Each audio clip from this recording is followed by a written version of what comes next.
Hey, everybody, Dave Hagan here. Today, we're going to talk about consuming less so that we can live more.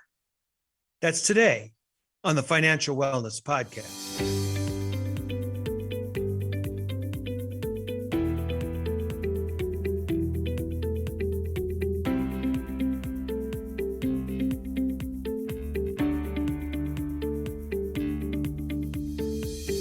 Welcome to the Financial Wellness Podcast, Dave's weekly message to keep you on your path to the financial success.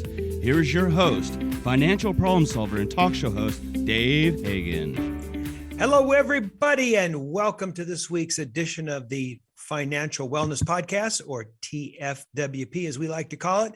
You're listening to episode 522, season 5, episode 22, and we're going to talk about consuming less so that we can live more. But first, oh my goodness, we've got a full house today. We're coming to you from Van Nuys, California, Venice, California, San Diego, California, and Topanga, California.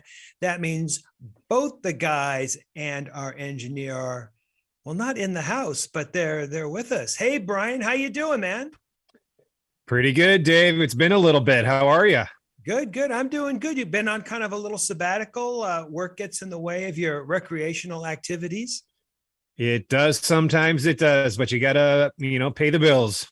Got to do what you got to do. And you're in Venice, so it's nice and cool, I'll bet, eh? It is. Yeah, out here in the valley, it's hotter than a hoo-hoo. It's hot. And who do we have with us from San Diego? Beautiful downtown San Diego. It's Nick Appel. Hey, Nick, how you doing? Hey, Dave. Good to be here. It's very cool compared to what I hear about a little bit north in the LA area. Yeah, it's a little brutal up here. I don't know what we're going to do about it. But hey, guess what? There's no global warming.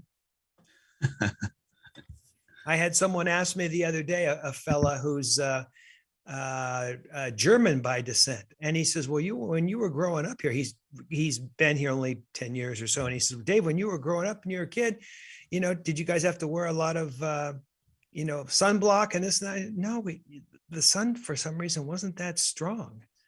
I said, but now, I get killed as a Scandinavian, as a light-skinned German, he was getting killed, and it's like it's different now than it was a bunch of years ago. That sun is out there. But hey, there's no. Wasn't that just the smog, David, that was protecting you back in the day? Might have been. I mean, I remember back in those days, you'd be out doing outside sports and you'd want to breathe through a wet towel because there was just that much junk in the air and it would make your lungs burn. So wow, things have changed, and we ought to celebrate that. As a humanity, that some things are better. It's not all bad. Talking about not all bad, I'm looking at the TV. I don't know, this was a couple months ago, and on comes a Levi's ad, and they were talking about buy better and wear longer. And what they were really talking about was quality over quantity. So I'm poking around on the Levi Strauss website trying to find out more about this, and apparently they've got a whole advertising campaign or a whole campaign on this. Interesting quote. It says, ultimately, Levi's denim is meant to be worn for generations, not seasons. Jen Say, brand presidents, said. So we are using this campaign to encourage consumers to be more intentional, remember that word, about their apparel choices, to wear each item longer, for example, to buy secondhand, or to buy our in-store tailor shops, or to use our in-store tailor shops to extend the life of their garments. That's pretty bold, because they're saying buy less, keep longer. And if Levi's doesn't get in the first buy, they're really locking themselves out of the market potentially for quite a while. But interesting comment. They're not talking about buy more of our stuff. They're saying buy our stuff, hang on to it, and keep it. Now, I never really thought that, Levi's was like a high quality brand, but when you do think about it, people hang on to their jeans for forever and ever and ever. and then they cut holes in them and they last even longer. You guys ever seen some of these jeans that people wear around town with the knees and the holes and the butt cut out and everything? Dave, I was just going to say that. I was just going to say, when I would say it's more my generation and possibly younger, but the cutting out the knees and it's fraying already. How long can that last? Yeah, apparently it does last, but I don't know. It's kind of crazy to me. I mean, at some point, just buy a pair of shorts. Don't wear the whole pants. I saw there's people that are buying new ripped jeans, cut up jeans. Yeah. I saw someone that had the whole front from mid thigh all the way down to mid underneath the knee, all ripped out. So when they sat down, like the whole front of their knee and the whole front of their leg popped out of the jeans with just like a little cuff around the bottom and a little cuff around the top. And I thought, wow, why bother? But apparently it's pretty trendy stuff. So also about a month ago, I was reading an article by a guest columnist. I think it was in the newspaper, maybe the LA Times. And this lady was talking about her clothes and how many clothes she had purchased, and she put them in the closet. And one day she went in to kind of take inventory of that. And she was talking about how she was, almost ashamed at what she must have spent for all these clothes in her closet, so many of which were unused. And that caused me to look at, my closet. And I'm not really a clothes horse. I like a couple nice things, but a lot of the clothes that are in the closet are just sitting there in a pile and they're unused. How about you? You guys got a lot of clothes? Well, actually, Dave, I just went shopping for new jeans. Did you get Levi's? Did you get Levi's? I did not. And I did not get Kirkland, but I did shop at Costco, and there's a very good brand there. No need to say the name because we're not sponsored. Right. Yes. They're not paying us no money, so we don't mention their name. But even with this inflation, it was $12.99 a pair. Can you believe that? I mean, that doesn't sound like a lot. Is that a lot for a I pair of don't jeans? No, I mean, I think jeans are, of mediocre quality, maybe 40, 50 bucks. Wow. Not non-designer. Right. And you so were I mean, paying 12 or 13. Yeah, I paid 13 bucks. I picked up three pairs, and jeans last quite a while for me. Yeah, they do. I mean, I don't go through a new pair of jeans each year. And so, why not stock up a little bit? Yeah. Yeah, sure. How about you, Brian? You got a lot of clothes in the closet? Not a lot. Pretty much everything gets worn eventually. I don't keep a lot of old things that if it's not, if I haven't worn it in a long time, I just, take it over to Goodwill. Yeah. But I did notice that my wardrobe has changed because of the pandemic. Right. I have more t-shirts now. Right. More casual, less Working stuff from to home. take to the cleaners, right? To pay to have the cleaners clean. So I mean, I still have, dress shirts for work when I do have to go out of the apartment or the home. But yeah, so no, my closet is pretty tight. I had a lot of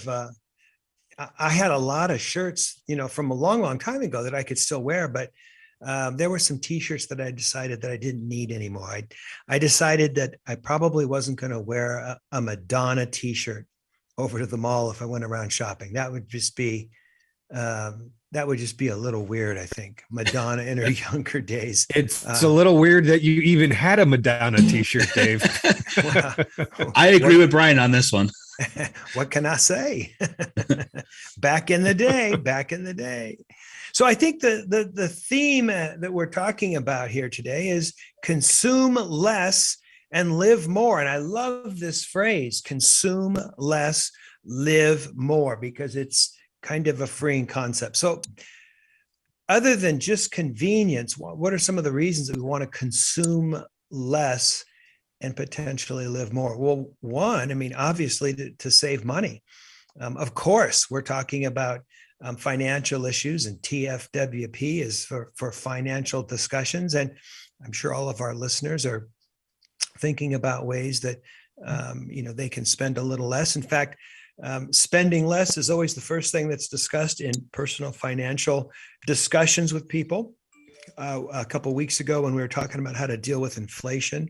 We said, hey, one of the first things you can do is spend less.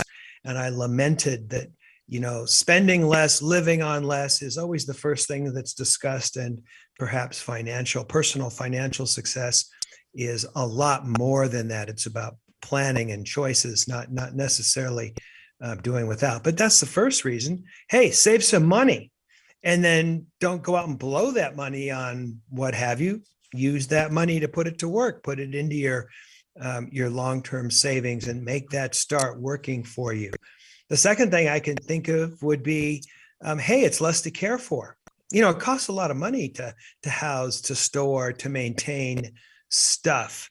And there's a whole industry built on letting people store stuff in a storage facility. And people have made a lot of money on that over the years. And it costs money. I mean, even if you're in an apartment and you got a bunch of boxes, that's not space that you have to enjoy or do something else with. So it takes a lot of money. And then it takes a lot of time to maintain a lot of this stuff. Now, a t-shirt, maybe not so much.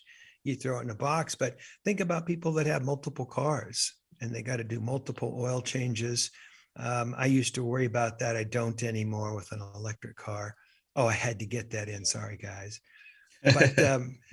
But it takes time. It takes time to maintain it. And maybe you don't want to do that. Maybe you like doing it because it's your hobby or what have you, but it burns up your time. Number three, it's good for the planet, right? We want to be way up into the green thing. And we live in such a disposable world. If we buy less, if we consume less, we're creating less waste. Did you guys know that according to EPA.gov, we produce about 5 pounds of refuse a day? It's about 1,500 pounds of trash per year per person.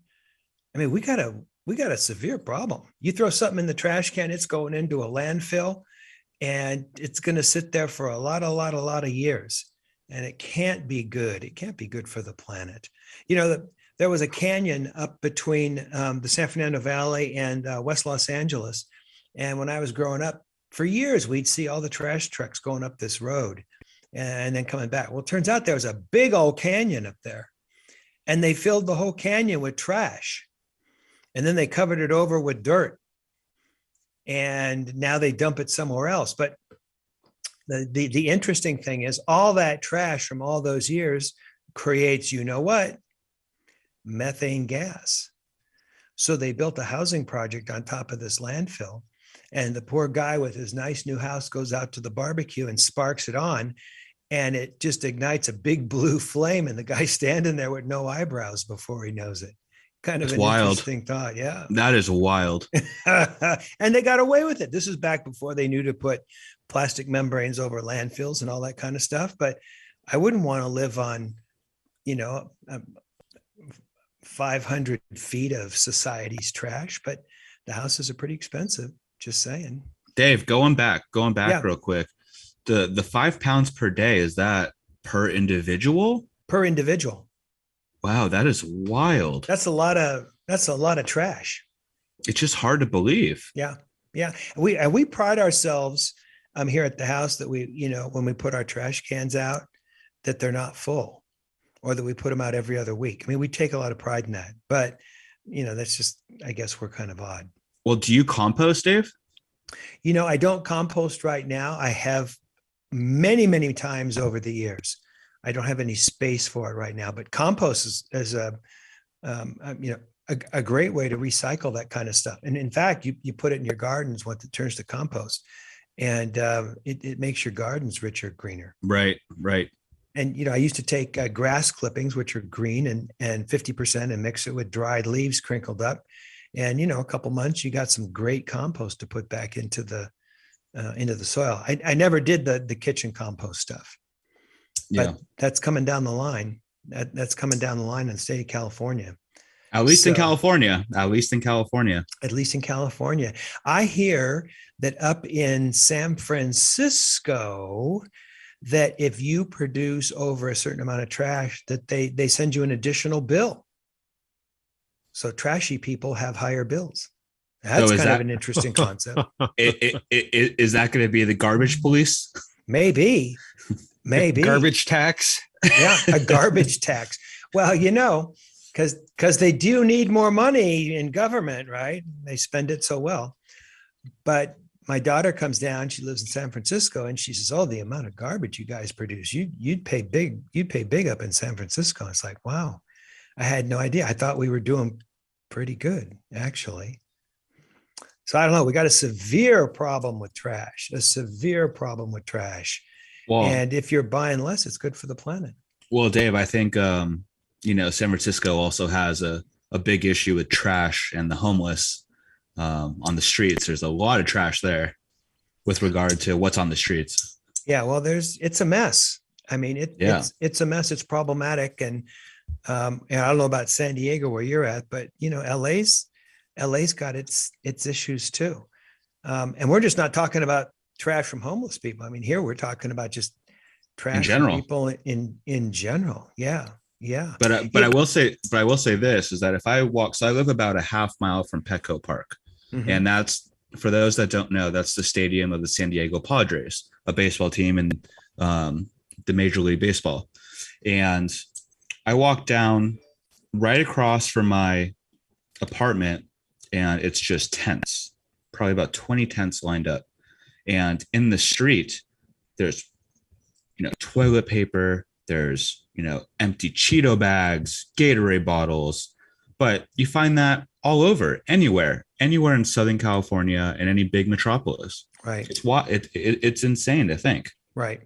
Well, and now we're bumping into, yet another profound issue that's maybe even more acute than just where do we put our trash, and that is, the homeless and all the issues that go along with that. So that's a whole nother discussion. Yeah. So anyway, a fourth thing I was thinking about is if you have less stuff, you have less responsibility and less stress. It's like, think about what it takes to care for a dog, an asset in some people's eyes. Well, dog, it takes a lot of work and it can produce stress. And now there's a problem because people were getting these puppies during COVID, and now they don't want to care for these pets anymore. And did you know that the shelters in LA are all full up again? They were actually closing them down, or not closing, but suspending some of them and shutting them down temporarily. And now they're all full up. So it's a lot of responsibility and stress to have, stuff. Even a house. I mean, caring for a house can be a hassle.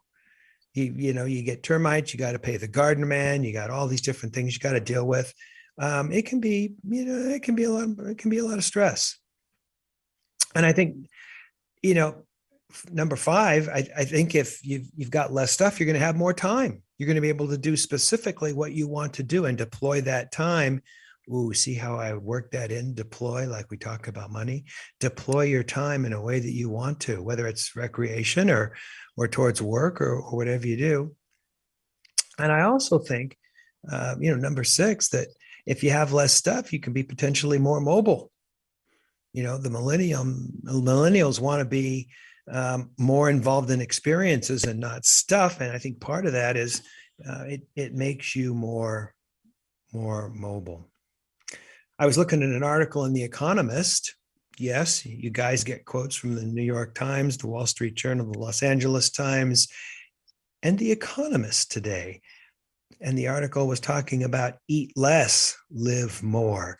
And studies have shown for years that people that eat fewer calories tend to have a little less stress, potentially tend to be thinner and live longer. So this idea or concept even spills over into what we eat. And if you want to spend some time thinking about it, I bumped into an interesting book, The New Frugality by Chris Farrell. It's, of course, available on Amazon. And that's all I'm going to say about it, because he isn't paying us any money.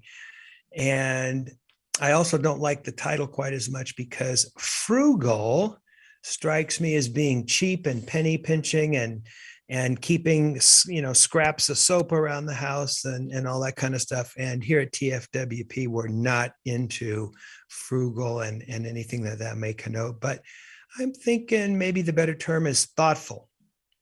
Makes us a little more thoughtful. And here at TFWP, we're way into that. Now, as long as we're on rants, there's another word that I don't like: consumer. Let's just pause for a minute and take a look at that. I hate the word consumer. They say, well, the consumer price index, or look at all the consumers. A consumer is a thoughtless absorber of goods and services. I don't want to be a consumer. I don't want to just like absorb stuff. Perhaps they should use the term end user or ultimate user, but I don't like the term consumer. It's almost derogatory. In fact, I feel like I should protest somewhere about that, guys. And businesses think of us as a consumer, and they want to drive us by emotion. And here at TFWP, I'm hoping that we're a lot more thoughtful than that, and might even take offense at the term consumer. What do you guys think? Am I just too sensitive or what? Not all at the same time. Wake up. I was going to say, go ahead, Brian. No, I mean, there is a little bit of a negative connotation, I guess. I guess from my point of view, it's just derogatory in terms of we're not a person to them. Yeah. We're just a consumer, someone that can, someone to buy their products. Yeah. I don't have a problem with it as, yes, we are all consumers, but we're more than consumers. We also contribute and we do things. So being pushed into a box and labeled as a consumer, all right, no, I'll buy that point from you, but I don't have as visceral a reaction to it as you apparently have, Dave. Okay. Yeah, I kind of agree with Brian here. I mean, the way I see and understand consumer, it's just someone who buys or uses a product. I don't think too extensive into it. I think they try and manipulate us emotionally, both in a positive and negative way. They say, oh, if you lose your whatever credit card, hey, don't worry about it. Just take the bags and go to Greece for 2 weeks. Or and that's in a positive way, trying to sell us on that vision or vibe of being carefree, or in a negative way. I mean, you got bugs in your walls, get this kind of spray. Or, did you offend someone with your breath or your armpit odor? They really try and manipulate us in an emotional way. And it's hard to stand back and not get caught up in that stuff. Dave, my ADHD is kicking in, but do you know, because you brought up Europe and bags, do you know that right now the euro is 1-to-1 with the US dollar? Yeah, I heard that. That is wild. It used to be like 1.5-to-1. So if you wanted to get a bag, or if you wanted to get a designer bag, now is the time to go to Europe and get a bag. Sorry, like I said, that was my ADHD. But I'm not the kind of guy that carries around a bag. I may have baggage, but I don't carry around a bag. We were in Florence some years ago, and the leather products were incredible, but I didn't buy anything because I don't carry around a bag. It would just end up in your closet, Dave, taking up space. Yeah, and then I would throw it into a landfill somewhere, and then I would have wasted all that money and spent all that time storing it and blah, blah, blah, blah, blah. So maybe it's a good thing I didn't get a really nice leather product when we were over there. I don't know. So what are some of the ways that we can combat this consumerism, this being manipulated by, Wall Street, this desire to acquire and accumulate stuff? I've got 4 things to think about. Number 1, try thinking about the 5-day rule. And the 5-day rule says, if you're going to buy something of any significance, wait 5 days before you buy. See how you feel about it in 5 days. This way you don't have impulse buys. Now, obviously, this isn't for everything, not every little thing, because otherwise you'd be saying, wow, should I buy some cornflakes? I've been thinking about that for 5 days. I'm really hungry. But the big stuff, larger pieces of clothing or whatever you're enticed or you're tempted to buy. But wait for 5 days. I remember when I was in the 8th grade, there was a fella that I was talking to, and he was saying, look, whenever I buy almost anything like a Coke, now remember, this is in 8th grade, so a Coke was kind of a big buy in 8th grade.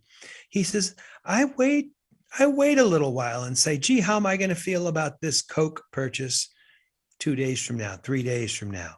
And this was an 8th grade kid saying this. He was a brilliant guy, as it turns out.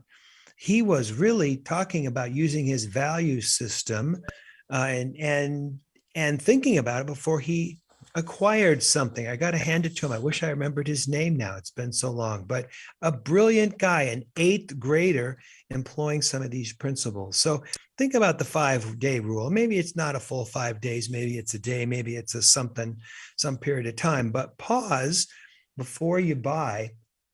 One of the real negative things about Amazon Prime is if you go, oh, I need another nail clipper, you can go on to Prime and it'll just be delivered like the next day. There's no pause. There's no friction to that transaction. You don't have to get in the car and go to the store. You just go bing, bing, bing, and it shows up. You wait for your little Amazon device to go, you have a delivery. It's a little too easy. I remember talking to a lady, this was probably, 20 years ago, and she came from an affluent family. And she rarely, if any time in her life, had to apply a 5-day rule. And she was telling me that she liked to go shopping and buy scarves. And she said, oh, I love to go to this particular store. I forget the name of the store, but it was something like Needless Markups.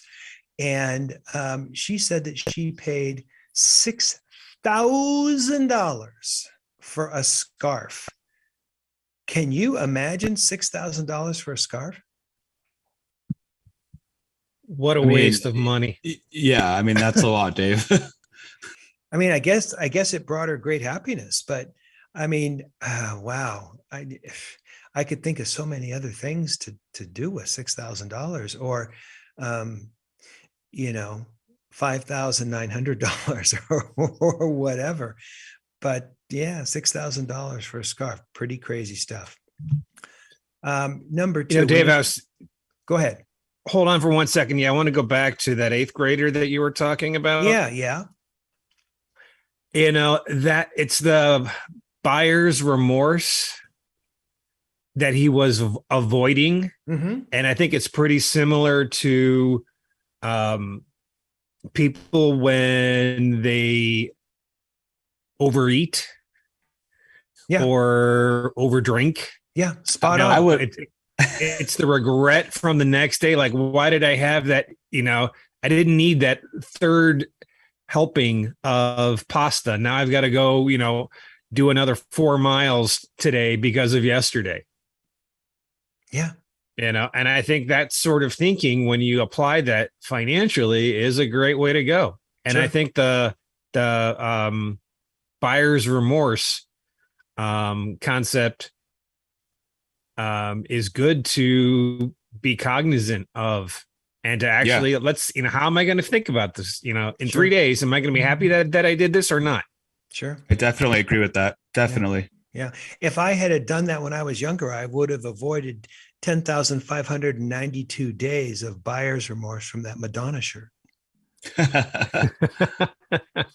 Right. Every day you look at the closet and you nice I'm call not back, going to Dave. wear that, man. I'm not going to wear that.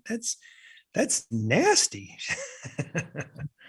So anyway, but I think you're spot on, Brian. There's so much buyer's remorse, and frankly, retailers are even so good at getting us to buy stuff on the way out. Whether it's magazines or candy bars or whatever they have, they're good at it. That's how they feed their families. We just have to be a little more smarter and a little more thoughtful about it. Number two, when you're thinking about big purchases, and by this I would mean, cars, motorcycles, expensive clothes, something like that. Step back to your tombstone statement or your resulting yearly goals and think about it just for a minute. Is this within my guiding light for this year? Will this get me closer to one of my goals this year? Or will this set me back, put me farther back, further away from what I want to accomplish and do? It's a way of integrating your values, your ultimate value in your tombstone statement, or your more immediate values, your yearly goals, in terms of your purchases. Number three, shop on the internet, not stores with sales. In a store, I was thinking about this the other day. In a store, you go in there and you get to buy what they have. You get to buy what they want to sell you. It's a limited selection. If you want more selection, you can go to multiple stores. But basically, you're walking in there for something, whether it's, a shirt or, a pair of socks or whatever it is, but you're limited to what they have on hand. The alternative to that is on the internet, Prime especially. You can get exactly what you want. You can go right out and get exactly what you want, if you know what you want. I'll give you an example. Recently, I had a pair of khaki cotton shorts, and I realized they were just kind of, beat up and frayed and had stains and stuff on them. I just wear them around, but I wanted this specific brand. So I went into several stores looking for this specific brand, couldn't find it, ended up buying something off a sale rack that didn't fit quite as well as the quality brand that I had. And when I got home, it really wasn't what I wanted. I spent the money. So I went to the internet, I went to Prime, and I typed in the name of the shorts. I went to the label and typed it in. And you know what? I found exactly what I wanted. I wasn't limited to what a store had to sell me. I had the whole world offering me exactly what I wanted. Yep. And of course, the next day they showed up, ding dong, dog barks, open up, there's a package. There's the exact pair of shorts that I wanted. So if you know what you want, get it on the internet. You don't have to go to stores. You don't have to use the gas. You don't have to use the rubber off the tires. We've gotten pretty good at buying stuff off the internet. Heck, we don't even use gas and tire rubber to go to work hardly anymore. But Dave, I have a question. Yeah. Because I agree with you for the most part. Mm-hmm. But right now, my roommate and I were looking for a new couch. Mm-hmm. Would you purchase a new couch on the internet without testing it first? And similarly, I believe the same would apply to buying a new bed. How do you feel about that? Well, a couch has got a style quotient to it. But I bought stuff like that online. Got pretty good deals. There's a place called Wayfair, and it's not high quality, but if you need a little something, piece of something in a corner, not bad. You're not going to do everything this way, obviously, but I bought stuff that way, and it's delivered. Yeah. You don't have to worry about the truck and all that kind of stuff. It's not perfect, and sometimes you end up sending stuff back. We bought some nightstands online. And they came, we didn't like them. And we called up and we said, it's a 30-day guarantee back. And can you send us the authority to print the label to return them? And you know what they said? They said, well, we'll discount the price if you just keep it. And they were like, I think one of them they gave to us, and the other one we paid something less. They didn't want it back, even though they said that they would take it back at no cost. So they understand that nothing's going to be perfect. They understand that commerce that way isn't always a one-way street. Some of it does come back, but I think they factor that in.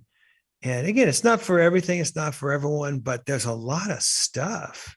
I think I've talked about this before on the show. I had a belt, and the buckle was attached to the leather with these two little tiny set screws, and that one of them had come out and got lost, and the belt wasn't working. And I'm going, where am I going to find this little tiny belt set screw? in the store. I'm thinking, I don't even know where they would be over at the depot, right? And so I went online, belt set screws, and sure they were right there.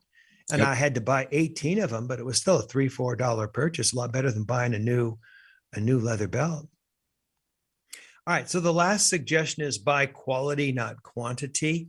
If you take something that's a little more expensive, if you feel that it's got some quality, calculate how many times you might wear that and hold that up against the total cost. And usually you'll find that a quality piece, because it lasts longer, actually ends up costing less. So to land this plane, to wrap this up a little bit, hey, one, consume less, live more, or perhaps consume better and less and live more. And we want to do that because it saves money and because it's less to care for and it's good for the planet and it's less to be responsible for and there's less stress and you'll have more time and you'll be more mobile. God, guys, doesn't that all sound really good? It does over here. Right. I mean, there's almost like no downside. And then how are we going to do this? We're going to apply the 5-day rule. You're going to buy within your tombstone statement and your goals or your plan. You're going to buy exactly what you want online for many things. And you're going to focus on quality, not quantity. So about 10 years ago, I was talking to a lady, and this is just to wrap this whole topic up a little bit. And this lady had a lot of debt and she was crying and she was filing bankruptcy. And I was trying to console her a little bit. And she started telling me about her boss. And she was saying, well, he's really wealthy. I sure would like to be like him and not have debt and have all this money. And then she said, but you know what? He's also dying of cancer. They've given him a year. And I said, well, would you like to trade places with him? He's got a lot of money. And she thought, oh no. And that was very calming for her. And yet, didn't it really sum up this whole discussion? It's more about the experience. It's more about life. It's less about the stress. She wasn't going to trade places with her boss for anything. And I think that really crystallizes everything. So if you walk away from anything from today, maybe it should be consume better, live more. All right, that's it for today. We're not going to do any emails.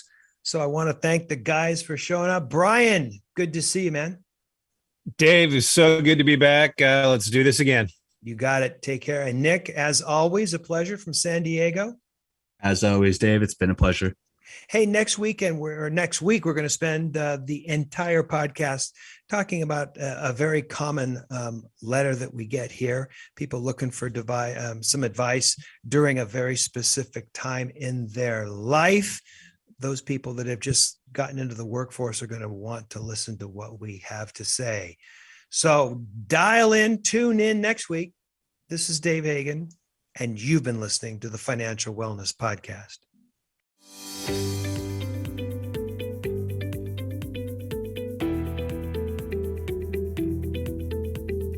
You've been listening to the Financial Wellness Podcast, Dave's weekly message to keep you on your path to financial success. If you have a question that you would like Dave to answer on the podcast, go to thefinancialwellnesspodcast.com. You can leave an audio message with one click of a button, or type your message into the question box. Either way, it's sent right to Dave's phone. Remember, Dave will randomly draw from the submitted questions and pick the winner of a free 1-hour personal conversation with Dave to help you achieve your financial goals. Don't forget to subscribe to the podcast so you receive the new episode notifications, or share the podcast via the app with your family and friends. This is your announcer, Nick Appel, wishing you every financial success.